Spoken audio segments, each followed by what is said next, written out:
അമ്മ മരിച്ചപ്പോൾ ആശ്വാസമായി. ഇനി എനിക്ക് അത്താഴ പഷ്ണി കിടക്കാം. ആരും സ്വൈര്യം കെടുത്തില്ല. ഇനി എനിക്ക് ഉണങ്ങിപ്പാറും വരെ തല തുവർത്തണ്ട. ആരും ഇഴവിടർത്തി നോക്കില്ല. ഇനി എനിക്ക് കിണറിൻ്റെ ആൾമറയിലിരുന്ന് ഉറക്കം തൂങ്ങിക്കൊണ്ട് പുസ്തകം വായിക്കാം. പാഞ്ഞെത്തുന്നൊരു നിലവിളി എന്നെ ഞെട്ടിച്ചുണർത്തില്ല. ഇനി എനിക്ക് സന്ധ്യാസമയത്ത് പുറത്തിറങ്ങാൻ ടോർച്ചെടുക്കണ്ട.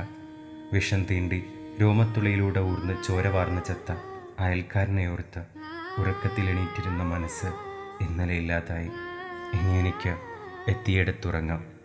ഞാൻ എത്തിയാൽ മാത്രം കെടുന്ന വിളക്കുള്ള വീട് ഇന്നലെ കെട്ടു. തൻ്റെ കുറ്റമാണ് ഞാൻ അനുഭവിക്കുന്നത് അത്രയുമെന്ന ഗർഭകാലത്തോന്നലിൽ നിന്ന് അമ്മ ഇന്നലെ മുക്തയായി. ഒടുവിൽ അമ്മ എന്നെ പെറ്റുതീർന്നു.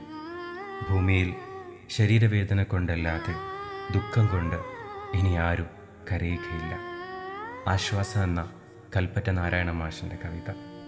കൂടുതൽ വാക്കുകൾ ആവശ്യമില്ലാന്ന് തോന്നുന്നു.